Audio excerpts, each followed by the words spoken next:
Hello, I'm Steve Punt. And I'm Hugh Dennis. With us are Lucy Porter, Darren Harriott, Rachel Parris and Joe Barnes. And this is... The Now Show!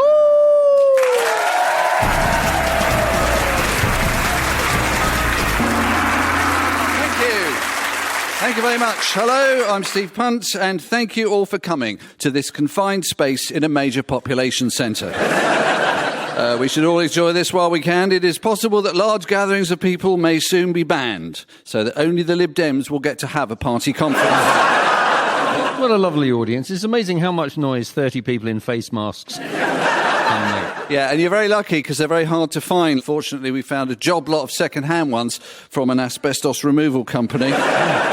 Boris Johnson, of course, was brought out of hibernation like the Blue Peter tortoise this week to announce the government's action plan. Like their Brexit plan, it's written on the side of a bus. But this time it just says... Avoid this bus. The main recommendation was to wash your hands for the amount of time it takes to sing Happy Birthday twice. There are other songs you can use, of course. Don't Stand So Close to Me by the Police.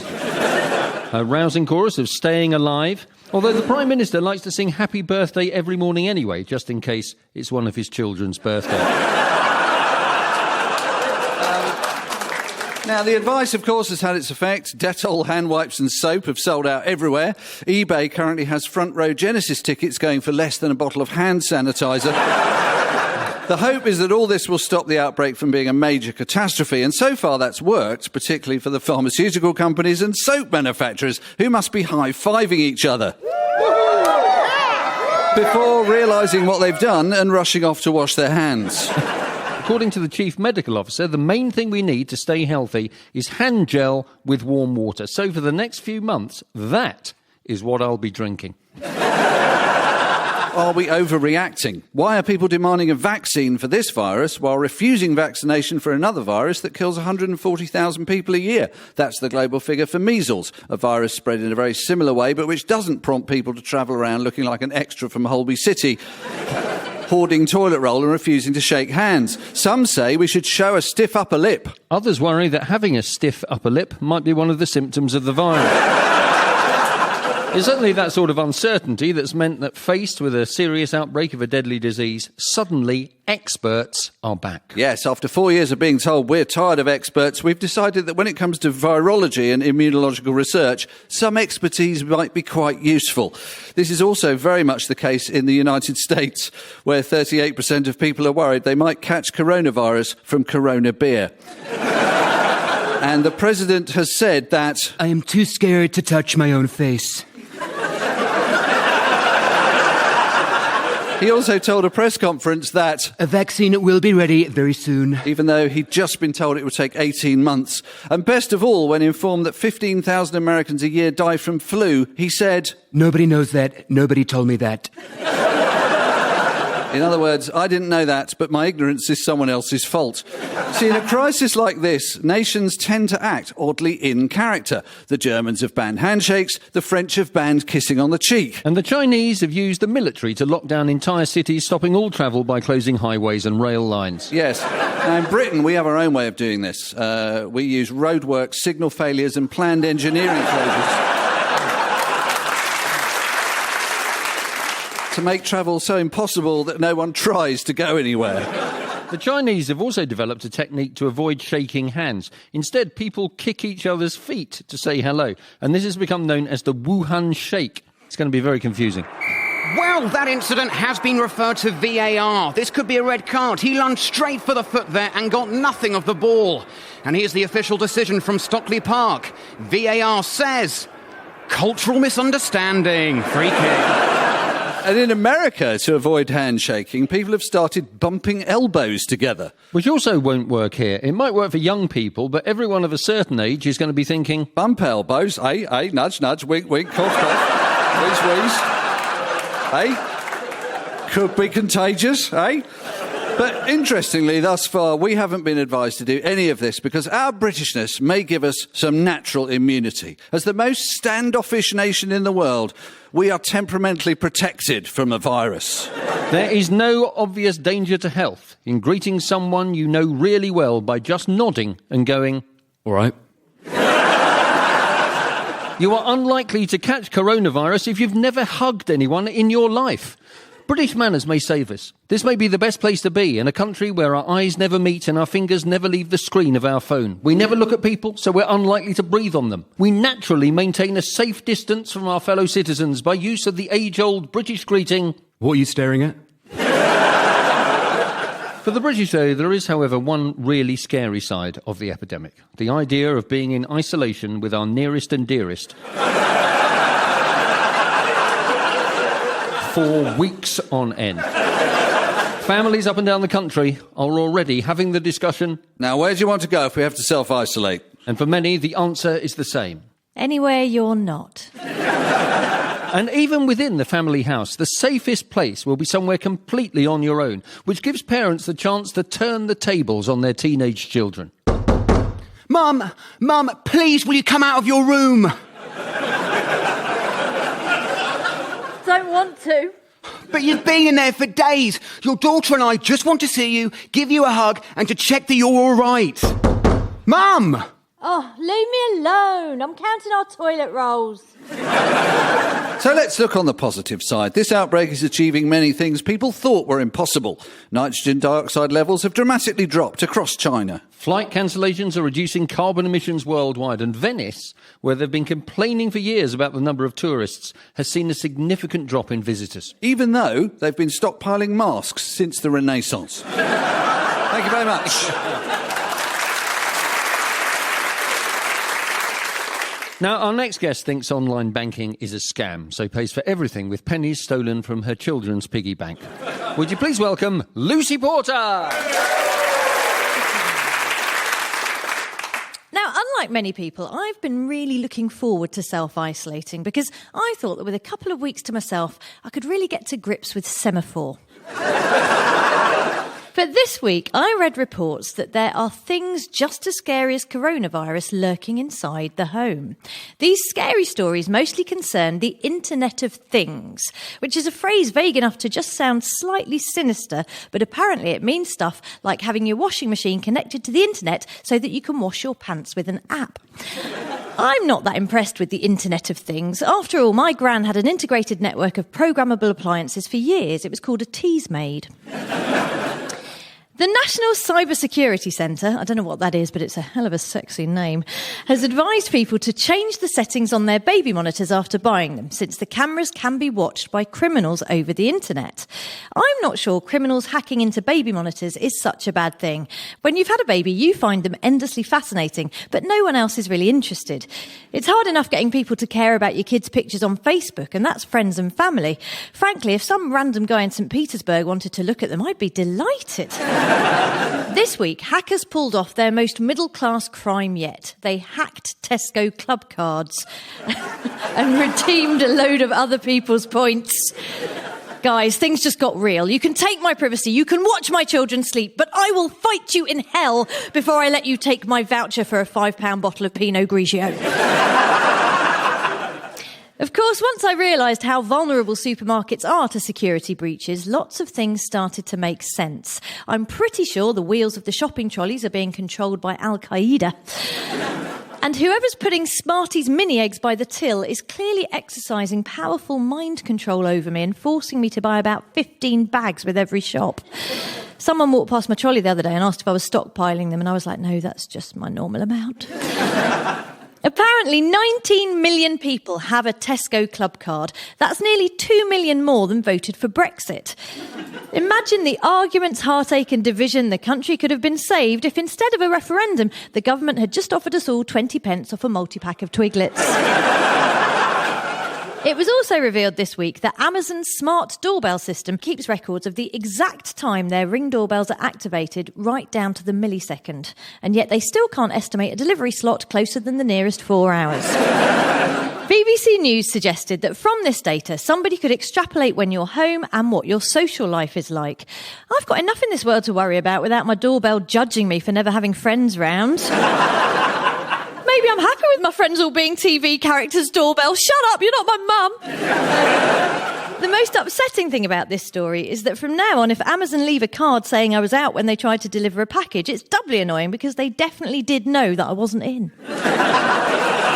It's scary when you get targeted ads for things that you're sure you didn't Google but think you may have mentioned within hearing distance of your phone or Alexa. I mean, obviously it's listening. It's either that or your computer is a psychic that chooses to use its incredible mind-reading powers solely to sell you mini breaks in the Cotswolds. The best thing about all these cookies that target ads at you based on your previous purchases is that they never understand context. So after this week, we can all now look forward to having pictures of hand gel in our sidebars until 2025 or the collapse of society, whichever comes first. So what can we do to fight back against the hackers and the corporate snoopers? Well, you can change the password on all your devices to bog off Jeff Bezos, you nosy bastard. Or you can confuse all the companies that want to buy your personal information. I've already filled my Amazon basket with things I have absolutely no intention of buying.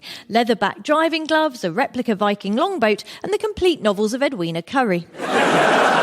Or failing that, you can join me and we can self-isolate together, hiding in a locked cupboard with the lights off, clutching my grandma's teas made and working through my stash of Pinot Grigio and Smarties mini eggs. Thank you.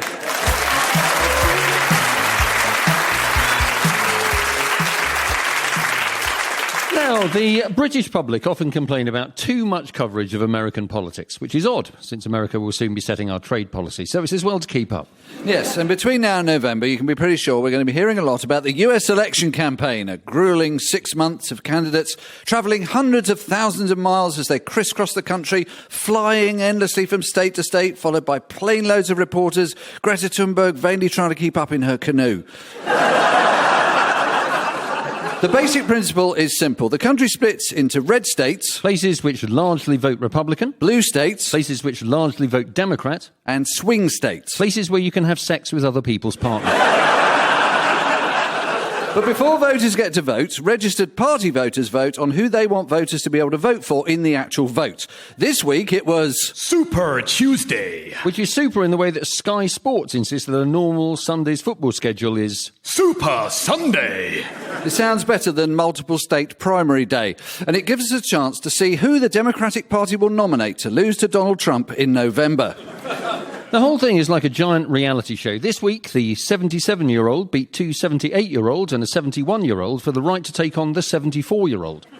While 3 contestants were eliminated. Basically, it's Love Island in a care home. Or it may just indicate that Americans don't believe that age matters. Bernie Sanders did very well with voters below the age of 45. Joe Biden did very well with voters above the age of 45. And Michael Bloomberg did well with the remaining voters outside those 2 categories. And to be fair to Trump, his body might be 73 years old, but he has the hair of a 7 to 8-year-old. A beautiful chestnut thoroughbred from a top stables. He's also said a precedent in that all previous presidential candidates released their medical records, but Trump simply relied on a letter from his doctor saying that he was undoubtedly the healthiest individual ever to run for the presidency. Which it turned out Trump had dictated. An actual White House doctor, meanwhile, is on record as saying that his job largely consists of making the ice cream less accessible.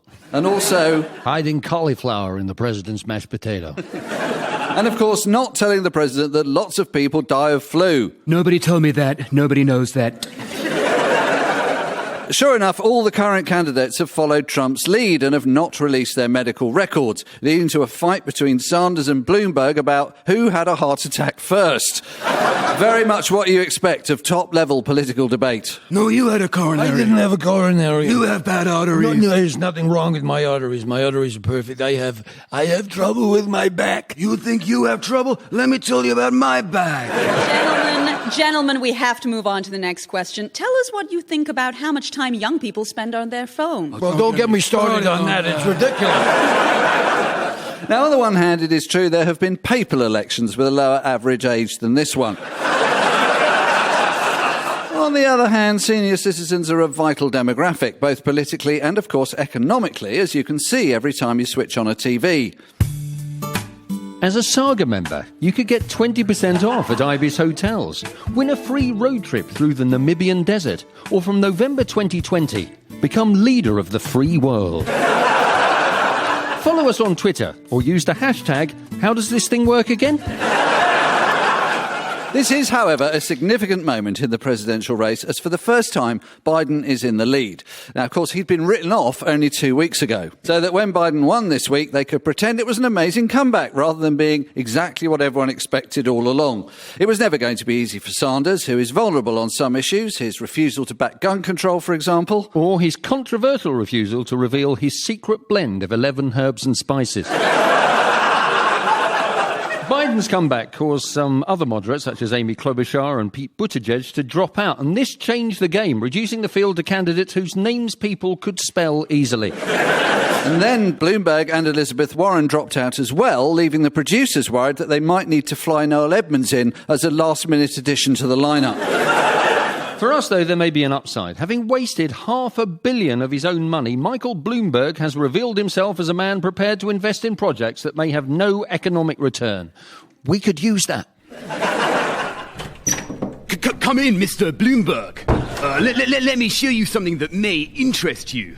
We call it HS2.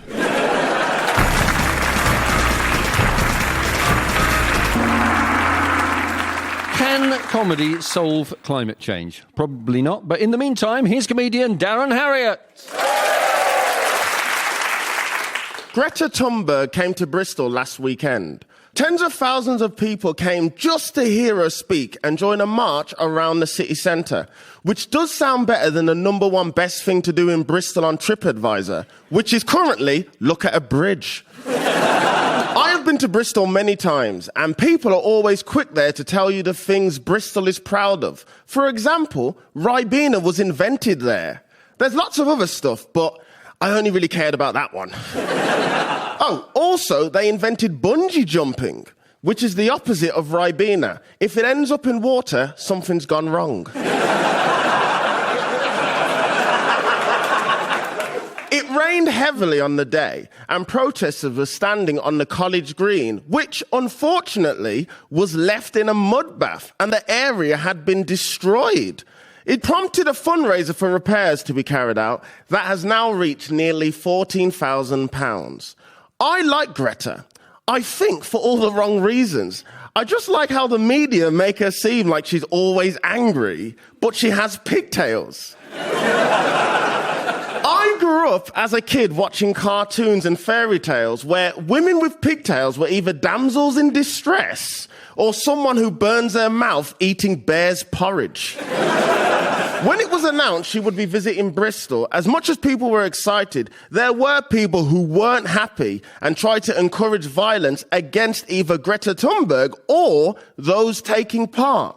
Comments were posted on the Bristol Post website by mainly older men who, I would imagine, are dads and granddads themselves. One nasty comment I read was by a man who had an almost obnoxious amount of Union Jack flags in his profile photo. He wrote, in all caps, "She should be burnt at the stake." And some genius just commented back, "Why, do you have proof she's a witch?" I don't want to be that guy, but burning someone at the stake is actually one of the least eco-friendly ways to identify a witch. The ducking stool has a neutral carbon footprint. Yeah, so let's get with the time, shall we? I only started caring quite recently. I started caring because of the Extinction Rebellion protests. I like the cause, I'm just not happy with all the representatives for Extinction Rebellion. There's too many white guys with dreadlocks for my liking. What annoyed me was they started bragging about how diverse their protest was. They were like, "We had record numbers of black people at this protest." Now, I'll speak for all black people when I say that. What was that? What's record numbers? 2? Look, I'll be honest, people think that black people don't care about climate change. We do. We really care about climate change. The thing is, we've just always got more important things to worry about. You know, like the white man. It's white man first, carbon emissions 17th. Number 4 is white women. Number 3 is the police. And number 2 is police dogs. Statistically, ethnic minorities, we are the least likely to join in with climate protesters. Because for most minorities, the countries we come from are already really hot. So we don't see the problem. Well, to be honest, the UK could do with a few more degrees. Studies show that old people are the least likely to make any changes to better the environment, but use most of the resources. Okay? Old people, they love three things. Shower seats, telling you stories about people you don't know, and electricity. Their houses are so hot. They always use a tumble dryer and drive everywhere. Do you think they're really willing to make those changes to better the environment? You know, use less electricity, try a plant-based diet. I doubt it. It's hard enough to get some old people to stop using the term coloured. I'm very aware of the age demographic in here.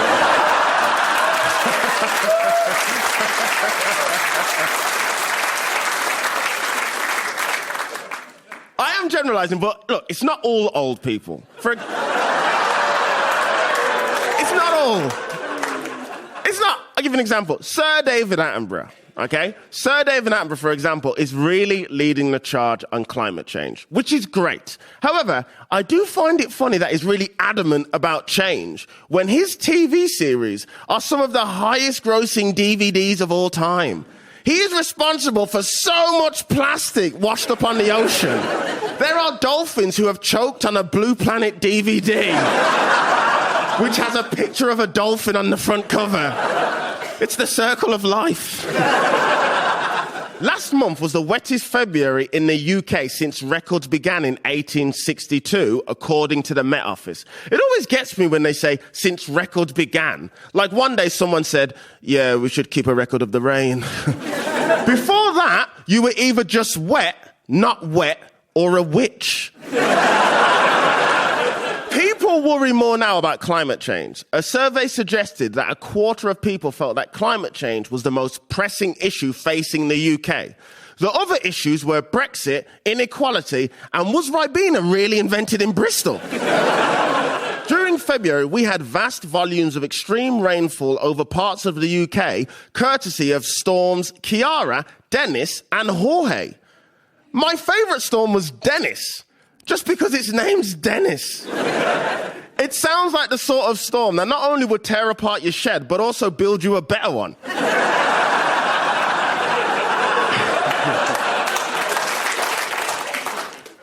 I do think there is a need for someone like Greta.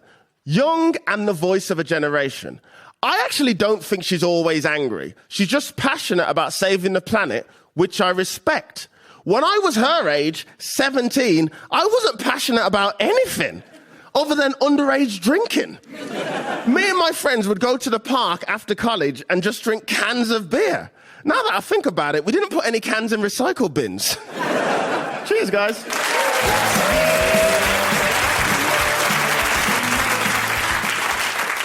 Now, they say breakfast is the most important meal of the day. When I say they, I mainly mean Rachel Parris.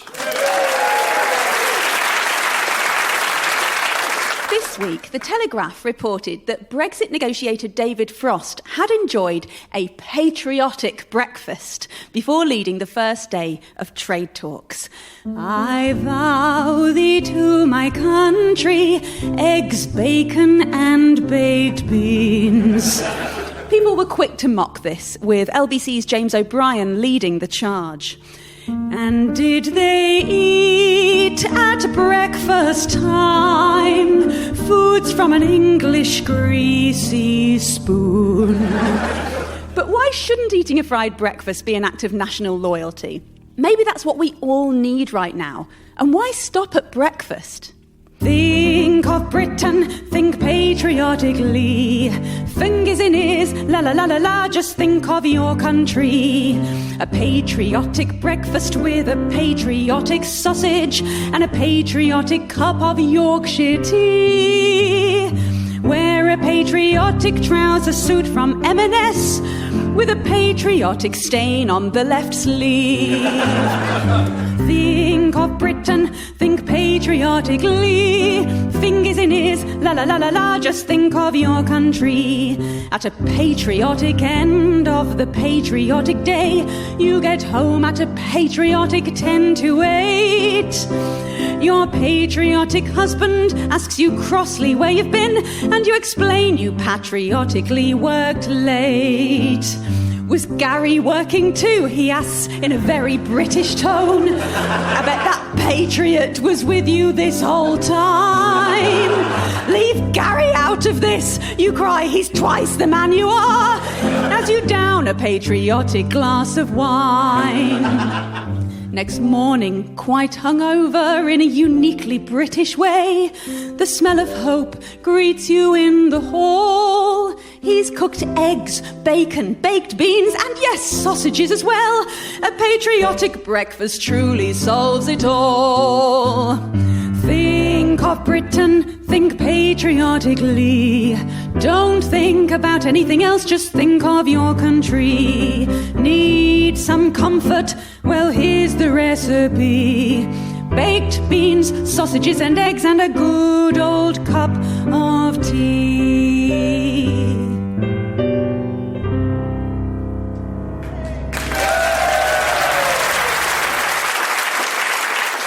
So, clearly the news has been very worrying recently, and we've asked our audience here to tell us something to cheer us up. We aren't talking about Brexit anymore. I love this. Someone's thought about it, and then they've just written, "Am I late? I'm here for the Wogan show." Tell us something to cheer us up. The platypus both lays eggs and produces milk. It is therefore one of the very few animals that can make its own custard.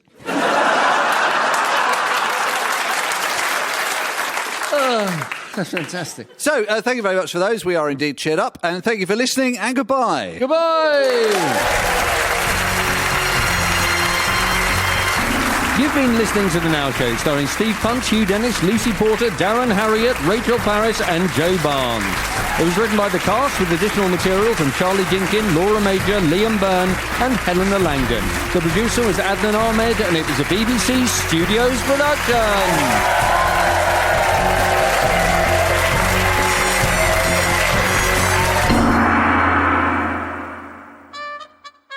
Hello, Russell Kane here, and we're back. Evil Genius, our hit podcast, where we take icons from history and reveal surprising things about them. We taught people that Margaret Thatcher was quite good. She was a green pioneer. And that Mother Teresa, not so good. A little bit cold, in fact.